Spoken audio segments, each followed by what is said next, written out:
বিভিন্ন শাস্ত্রগুলির মধ্যে অন্যতম হল বাস্তুশাস্ত্র।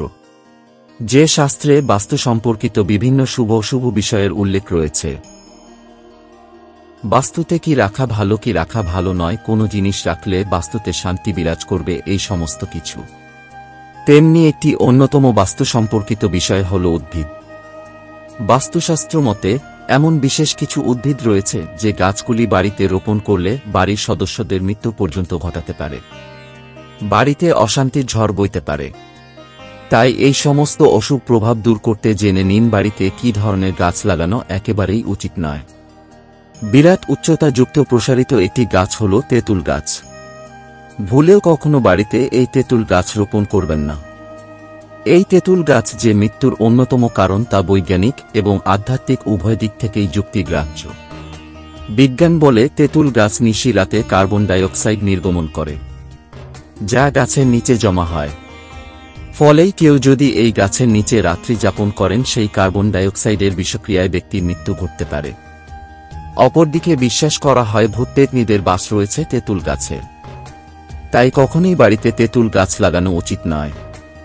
এতে পরিবারের সদস্যদের স্বাস্থ্যের উপর প্রভাব পড়ে। প্রচলিত বিশ্বাস অনুযায়ী বাঁশ গাছের সাথে সম্পর্কিত বিভিন্ন অলৌকিক ঘটনা রয়েছে, যার কোনো ভিত্তি নেই। তবে বাস্তুশাস্ত্র মতে বিভিন্ন সমস্যার উৎসস্থান হল এই বাঁশ গাছ। ফলেই বাঁশ গাছ বাড়ির কাছাকাছি বা বাড়িতে লাগানো উচিত নয়। যদি থাকে তা এখনই নির্মূল করুন। বাস্তুশাস্ত্র বলে বটগাছ বাড়িতে রোপণ করলে বাড়িতে অশান্তির পরিবেশ সৃষ্টি হয়, বাড়ির সদস্যদের মৃত্যুর দিকে ডাকে। মনে করা হয় যারা আত্মহত্যা করেন তারা সেই স্থানে বসবাস করেন। সেই অনুসারে অনেকেই বটগাছের ডালে গলায় দড়ি দিয়ে আত্মহত্যা করেন। তাই বটগাছের ডাল ভাঙতে বারণ করা হয়।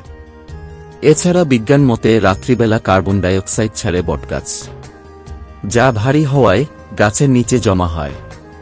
তাই এই গাছের নিচে কেউ রাত্রিবেলা ঘুমালে সে কার্বন ডাইঅক্সাইডের বিষক্রিয়ায় ব্যক্তির মৃত্যু ঘটতে পারে। তাই বাড়ির চারপাশে বা বাড়িতে বটগাছ রোপণ করবেন না। যদি থাকে তা এখনই সরিয়ে ফেলুন। তুলো গাছ হল অত্যন্ত অশুভ গাছ। এই গাছ যে বাড়িতে থাকে সেই বাড়িতে কখনোই উন্নতি হয় না, নানা সমস্যার বেড়াজালে আবদ্ধ থাকে। সেই বাড়ি ঝামেলা অশান্তিতে পরিপূর্ণ থাকে, ভৌতিক প্রতিক্রিয়া বিস্তারিত হয়। তাই তুলো গাছ বাড়িতে না রাখার পরামর্শ দেয় বাস্তুশাস্ত্র। শেওড়া গাছ এমন এক ধরনের গাছ যে গাছের নাম শুনলেই গা ছমছম করে। দুপুরবেলা রাত্রিবেলা এই গাছের নিচে দিয়ে গেলে গা শিহরিত হয়ে ওঠে। বিশ্বাস করা হয় যে সব মহিলারা আত্মহত্যা করে তাদের এই শেওড়া গাছে বাস থাকে। তাই ভুলেও কখনো শেওড়া গাছ বাড়িতে রাখা উচিত নয়। এতে পরিবারের মহিলাদের উপর প্রভাব বিস্তার করে। শাস্ত্র অনুযায়ী তাল গাছের সাথে জড়িয়ে রয়েছে বিভিন্ন ভৌতিক ক্রিয়াকলাপ। তাল গাছের তাল দিয়ে আমরা অনেকেই নানা রকম পদ রান্না করে খাই, কিন্তু এই তাল গাছ ফল প্রদান করলেও বাড়িতে রাখা শুভ নয়। এতে পরিবারের সদস্যদের উপর অশুভ প্রভাব সৃষ্টি করে। মা লক্ষ্মীর আশীর্বাদের হাত সরে যায় পরিবার থেকে। আর্থিক আয়োন্নতির পথ ছোট হতে থাকে, যার ফলে অর্থাভাবের সৃষ্টি হয়। তাই কখনোই তালগাছ বাড়িতে রাখবেন না।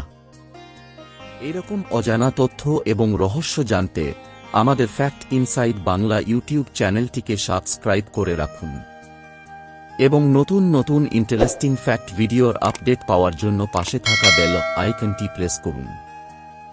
আজ এই পর্যন্তই। ধন্যবাদ।